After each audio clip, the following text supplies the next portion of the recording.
Welcome to the Exploring History episode of the Version Control with Git series.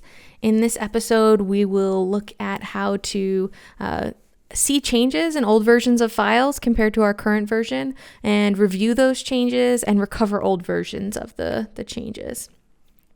To check where we're all at for this video, we should all be starting in the planets repository we created in the earlier video series. And then we should have a file called mars.txt that contains the following lines. And we should have a history. If we type git log --1 line, we should see that we have a history of 3 commits that we created as we added each line to the mars.txt file. Next, we're going to create a change that we don't want to keep. So we'll type nano mars.txt. We're going to add a new line that is an ill-considered change. So this is a change that we don't want to keep. And I'll go ahead and hit Control X and then Y and then enter. So I'll cat mars.txt to the screen in case you're still typing. And so now I still have, I have a 4th line. It's an ill-considered change that I don't want to keep, and I want to get back to my old version. In our case, the old version is removing a single line, but you could imagine a much more complicated change that you've created. Maybe you've edited some functions in your script and you've created some new variables and you've changed a bunch of different things around, and there's a lot of changes in that file. But something is not right about that new version and you want to get back to the old version of it. You don't want to use this version that is kind of broken. It's no longer working. I will note you might want to keep this broken version. That's possible. And if you did, you would want to add and commit it to your history. So if you ever wanted to get back to this version, this broken version, you would want to make sure that it's in your history. In our case, we don't want to commit it to our history because in our case, we won't commit anything that's broken. However, you could possibly want to keep a broken version of the script, although I would recommend leaving yourself a commit message that makes it very clear that that version is broken and does not work. Okay, so before we go back to our original version, let's compare our current version and the previous versions. This is always good practice when you're going to replace a file. You want to compare it to the versions, find the one that's the right one, and then you can go ahead and change it back. And so here we'll type Git Diff, which we learned before, and we'll compare it to the most recent version, head mars.txt. And we can see the differences between head and which is the most recent commit. So head stands for the most recent commit that we've looked at here. And we're comparing that most recent commit with mars.txt, the current version. So this is the same as if we ran git diff mars.txt without the head. But what's useful here is that we can actually specify things that are more than one commit back with that head. So head refers to the most recent commit, but if we wanted to look at the difference between git diff and head, so the most recent commit, and then we'll type ~1, and this is set as head -1. So the commit before the most recent one, mars.txt, we can compare it and see, oh, there's actually 2 lines that will change if we go back to the commit before the last commit. You can continue this up with git diff head ~, which is set as minus again, 2 mars.txt. And we can see if we go back 2 or 3 commits, head -2, we will actually remove 3 lines. And so we don't want to do that. You can imagine your history of commits might be longer than 3 commits. We only have 3 in our test example, but let's say you have 50 commits and you want to get back 40-some commits. It would be kind of difficult to pinpoint the right commit by typing head ~42, head ~43 to keep looking at those different commits. Instead, you could go to a very specific commit using those unique identifier codes that we talked about before. So if I type git log --1 line, I can see my unique identifier codes here. And if I wanted to compare head -1, I can copy the unique identifier code for that second commit there. And I'll type git diff, paste my code in. It doesn't have to be the full unique identifier. Instead, it can be the short name. It would give me more information if it wasn't unique at this point here. And then mars.txt. And so here it's showing me the same as head at -2, but I specified that I wanted to look at that commit by using that unique identifier code instead, which can be very helpful if you have a lot of commits.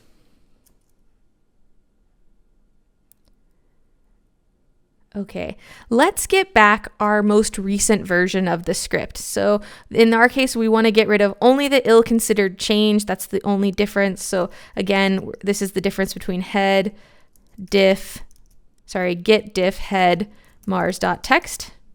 And so we want to get back the version of mars.text that's at the most recent commit, the head commit. And so we can type Git Checkout head mars.text, and I could have used -1 or -2 here if I wanted to get back to a different version. And so this is a new command for us, Git Checkout.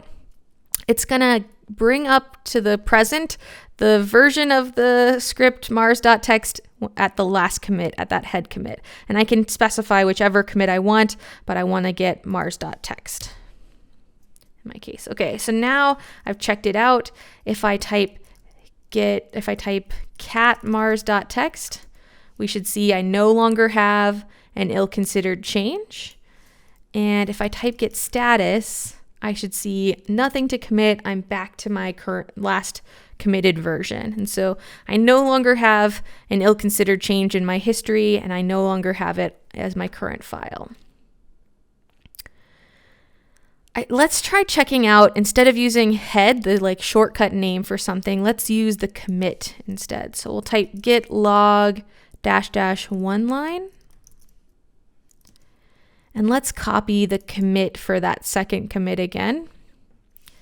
And so here we'll type git checkout, paste the commit hash, and mars.text. It's really important with this git checkout command that you put the name of the file here. If you don't and you specify a specific commit, you can get into what's called a detached head state. And so we'll test that out in a little bit. But for now, we want to make sure we put mars.text at the end of our checkout line. Now, if we cat mars.text to the screen, we can see that it's gone back to the version of the file that no longer has the third line. If we type git status, it tells us you've modified mars.text, and it's actually already staged those changes to be committed.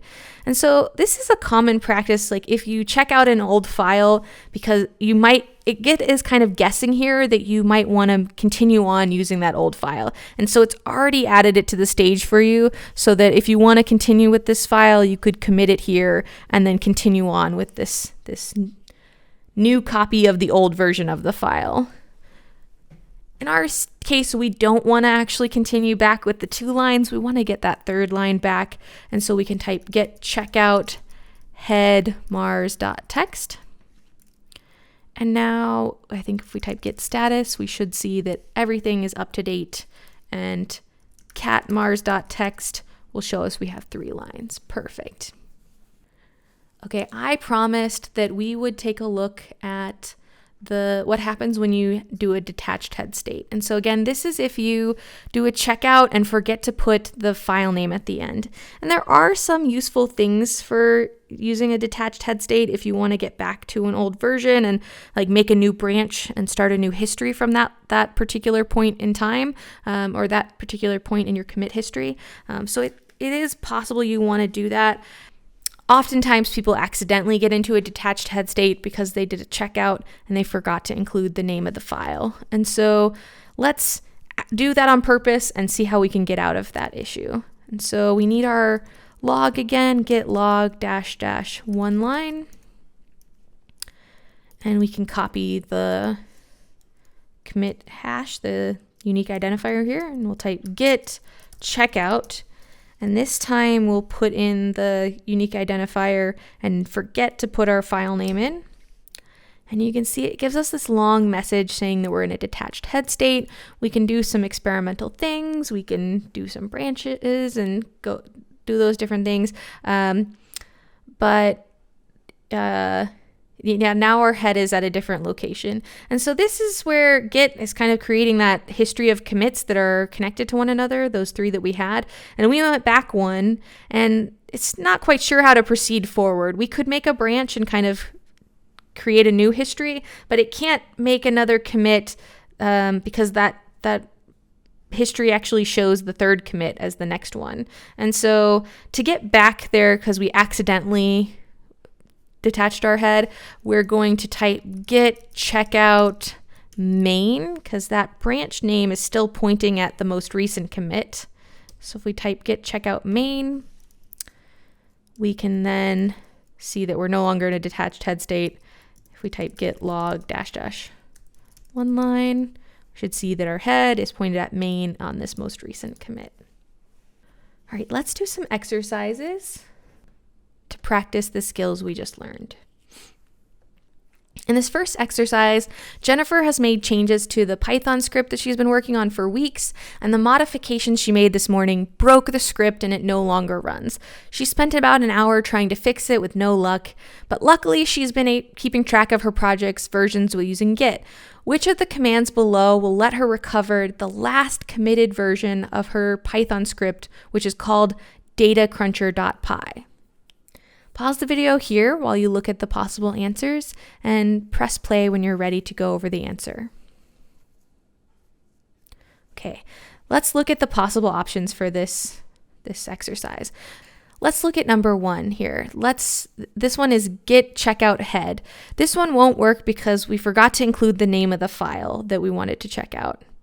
Number 2 actually will work. It's Git Checkout head and the name of the file. That will check out the most recently committed version of datacruncher.py, and so that should get Jennifer back to the version she was looking for.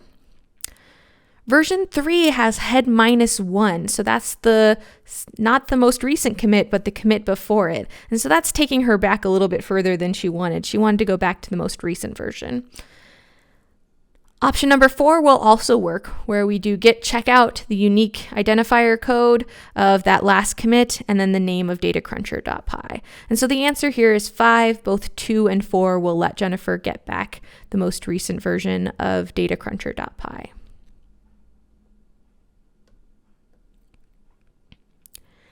In this next exercise, you're going to see a series of commands and try and figure out what you think the output of cat venus.text would be at the end of this set of commands. Pause the video here, and when you're ready to hear the answer, press play. All right, in this series of commands, the person CDs into planets.txt. They ran nano-venus.txt and put a line in that says Venus is beautiful and full of love. And then they added venus.txt to the stage. Then the next thing they did is they went back and they added an additional line. So the second line, Venus is too hot to be a suitable base. And then after they added that second line, they committed. And then next, they checked out the most recent version of venus.txt, and then they catted venus.txt to the screen. The answer here is number 2. Venus is beautiful and full of love. And so that's only a single line of the file. They only have that single line in it. You might have thought it was the second one, or option number 3, where there's 2 lines in the file, since we used nano to add 2 lines of the file. This is a bit tricky because what's happening here is when you add venus.txt to the stage, that version is in the stage when you go to commit it. And so that version was committed. The version that only had Venus is beautiful and full of love is what got committed. And then there's a checkout step here that's checking out the most recent version. And so that's overwriting this version with the extra line in it that it had after the commit. And so the thing to keep in mind here is that you want to make sure when you commit that everything you want to be committed is in the stage. And so if you stage something and make additional changes, you need to do what's called git reset, pulling the version in the stage down, and then add the newer version back to the stage before you commit it to get the latest version. And so remember, whenever you commit, it's committing the version that you added. So if you continue to make changes after that, those won't go into the commit unless you intentionally reset the stage. This is the end of the Exploring History episode of the Git series. Continue picking up at the next video to learn more about how to make Git ignore certain files. So there may be files you don't want Git to track, and how we can tell Git to not track some of the files in our repository.